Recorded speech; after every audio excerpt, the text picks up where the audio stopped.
केआरजे coaching centre का शुभ उद्घाटन करने निरसा पहुंचे डुमरी विधायक जयराम महतो। रविवार की सुबह करीब 11 बजे निरसा NH 19 के बगल में एक्सप्रेस बैंक के समीप केआरजे कोचिंग सेंटर का शुभ उद्घाटन किया गया।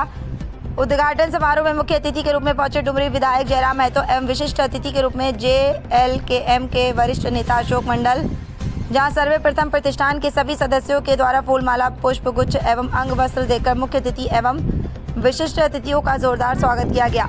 वहीं मुख्य अतिथि डुमरी विधायक जयराम महतो एवं उपस्थित सभी विशिष्ट अतिथियों के द्वारा एकत्रित रूप से दीप प्रज्वलित कर कोचिंग सेंटर का शुभ उद्घाटन किया गया। वहीं मौके पर डुमरी विधायक ने उपस्थित कोचिंग सेंटर के सभी विद्यार्थियों को संबोधित करते हुए एवं उनके उज्जवल भविष्य की कामना करते हुए कहा कि विद्या और ज्ञान ही एकमात्र ऐसा ताकत है जो मनुष्य के हर लक्ष्य को हासिल करने में सक्षम बनाता है। इसलिए अपने विद्यार्थी जीवन को व्यर्थ न करें। कठिन लगन और परिश्रम से सभी विद्यार्थी अपने करियर पर और पढ़ाई पर फोकस करें, जो आप सभी को ऊंची शिखर तक पहुंचने में मददगार साबित होगा। वहीं पत्रकारों के द्वारा पूछे गए सवालों पर उन्होंने कहा कि निरसा की हर समस्या को विधानसभा सदन में रखा जाएगा, चूँकि निरसा के लोग आज भी शोषित और पीड़ित से ग्रसित हैं, जिसका सदन में पर जोर आवाज़ उठाया जाएगा और समस्याओं का समाधान हेतु हर संभव प्रयास किया जाएगा। वहीं मौके पर उपस्थित संस्थान के संचालक सह शिक्षक ने अभिभावकों से अनुरोध करते हुए बताया कि ये सिर्फ कोचिंग सेंटर नहीं है, यहाँ 11वीं और 12वीं के विद्यार्थियों को शिक्षा के साथ साथ कम से कम शुल्क में बहुत सारी सुविधाएं दी जाएंगी। सभी अभिभावकों से अनुरोध है कि आप अपने बच्चों के उज्जवल भविष्य के लिए हमारे कोचिंग सेंटर में ज़रूर संपर्क करें।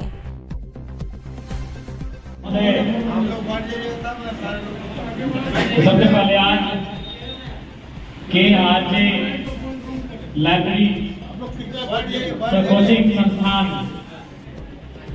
संस्थान के उद्घाटन के इस कार्यक्रम के अवसर पर आज सम्मिलित होने के लिए इस कार्यक्रम में अपनी व्यस्तम समय से समय निकालकर हमारे बीच उपस्थित तमाम इस क्षेत्र के प्रबुद्ध जनों, हमारे JLKM पार्टी के जिला सह प्रखंड इकाई के तमाम पदाधिकारी एवं कार्यकारिणी सदस्यगण, इस कोचिंग के संचालक, तमाम शिक्षक और इस कोचिंग के माध्यम से अपने जीवन की गति को एक नया मुकाम देने के लिए बड़ी आशा के साथ इस संस्थान से जुड़ने वाले तमाम छात्र छात्राओं, आप सभी को शुभकामनाएं।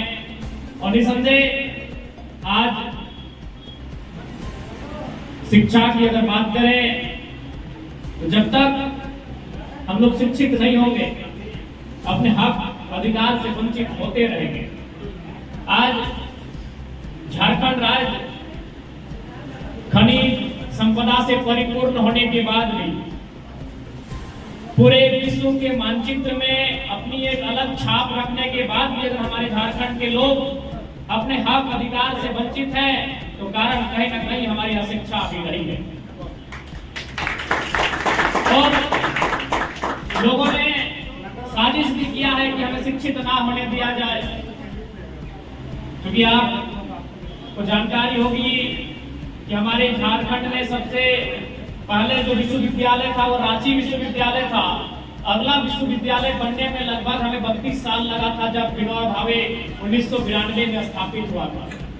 तो चूंकि इस राज्य में खनिज संपदा होने के कारण तमाम लोग चाहते हैं कि यहाँ के जो मूल निवासी हैं, इस राज्य के रहने वाले मूल लोग हैं, उन्हें वो आगे ना आए। और उनके आगे आने का सबसे पहला हथियार ही शिक्षा है। अगर उन्हें शिक्षा से वंचित रख दिया जाए तो शायद उनके साथ शोषण करने में सुविधा होगी। तो आज हम झारखंड वासियों को इस बात को समझना होगा कि एक शिक्षा की ताकत ही है जो हमारे राज्य को उन्नति के रास्ते पर ले जा सकती है। इसलिए आज तमाम कोचिंग संचालक समेत उन तमाम प्रमुख जनों से भी हमारा अनुरोध होगा, इस क्षेत्र को एक बेहतर एजुकेशन हब के रूप में हम लोग कैसे विकसित करें, यहाँ के पढ़ने वाले छात्र छात्राओं को सुविधाएं कैसे मिले, इस पर हमें पहल करने की आवश्यकता है। और साथ ही साथ डुमरी विधायक के साथ साथ झारखंड विधानसभा में 24 समितियां हैं, उनमें जो पुस्तकालय की समिति है, उस पुस्तकालय समिति का हम मेंबर भी हैं। और निसंदेह हम धनबाद जिला के लिए बेहतरीन पुस्तकालय लेकर आएंगे, जिससे कि धनबाद के छात्र छात्राओं लाभ ले सके। और हमारी पहली बैठक हो चुकी है।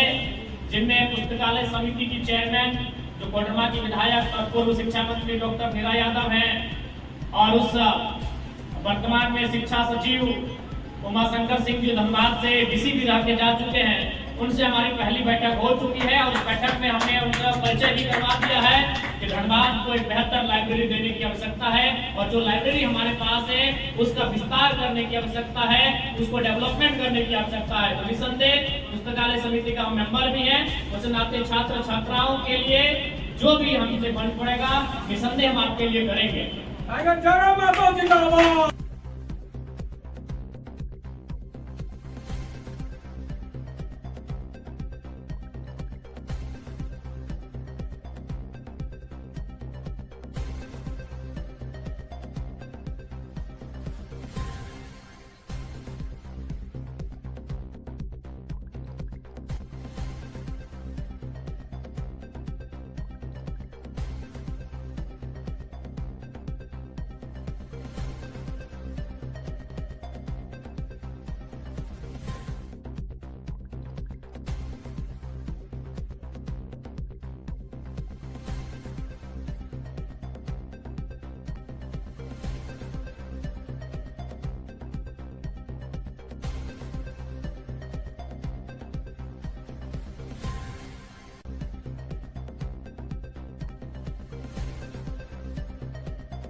निरसा विधानसभा औद्योगिक क्षेत्र है और यहाँ पे विजय कुल्लू के बाद जेएलकेएम पार्टी द्वारा कोई आंदोलन नहीं किया गया और यहाँ के लोग पलायन का मार झेल रहे हैं, प्रदूषण का भी मार झेल रहे हैं।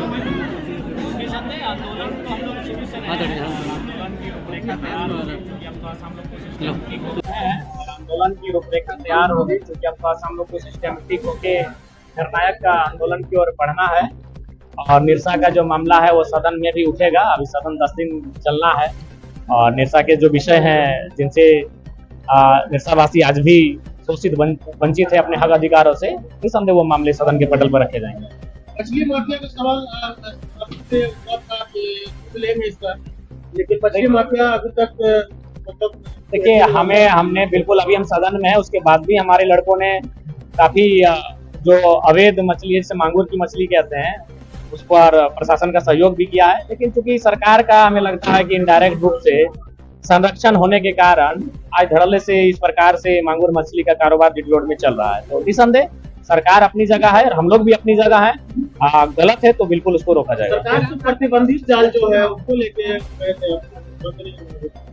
देखिए में जो लग रहा है बिल्कुल उसके आवाज को उठाया जा रहा है, लगातार हम लोग उसको उठा रहे हैं और हमें आशा है कि जो भी इसमें संलिप्त हैं, चाहे वो सरकार के अंग ही क्यों ना हो, सरकार के मित्र ही क्यों ना हो, इस पर प्रतिबंध लगेगा। देखा जाए तो विस्थापित का मुद्दा नेता विधानसभा क्षेत्र में सबसे बड़ी मुद्दा है।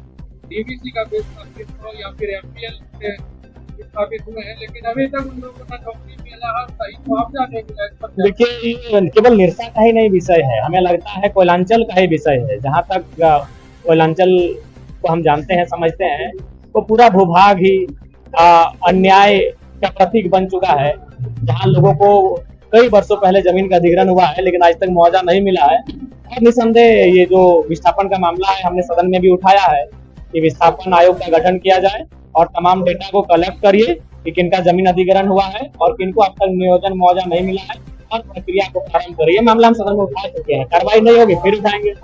ऐसे क्या कहेंगे जो शिक्षा को व्यापार बना के रखते हैं? शिक्षा अगर व्यापार बनेगा तो आम व्यक्ति शिक्षा से वंचित हो जाएगा और भारत में ऐसी गुलामी आएगी जो अंग्रेजों से भी बुरी होगी। एक मामला सबसे गंभीर मामला है कि एनएसए आए थे लोगों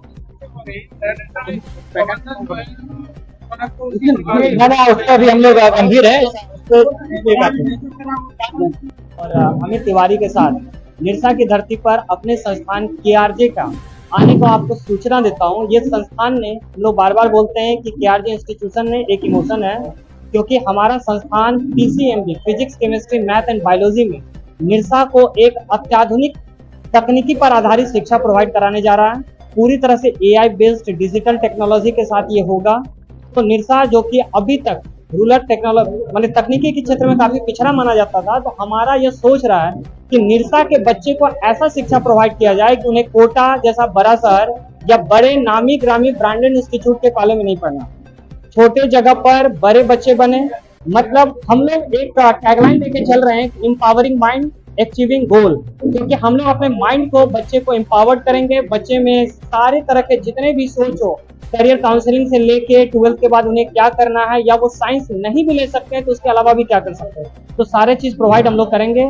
इसलिए मैं निरसा के सारे पेरेंट्स से आज कहना चाहूंगा कि वो अपने बच्चे के साथ एक बार संस्थान जरूर विजिट करें। पढ़ना ना पढ़ना उनका इच्छा है, लेकिन वो संस्थान के बारे में जाने समझे और हमसे बात करें।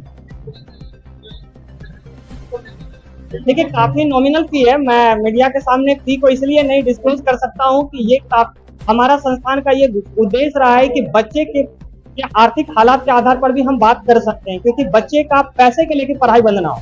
इसलिए अगर हमारे पास ऐसे भी पेरेंट्स आएंगे तो मैं उनसे एक अलग दृष्टिकोण से बात करूंगा। इसलिए सारे पेरेंट्स का स्वागत है हमारे संस्थान में। मेरा कुमुद रंजन झा कुंदन।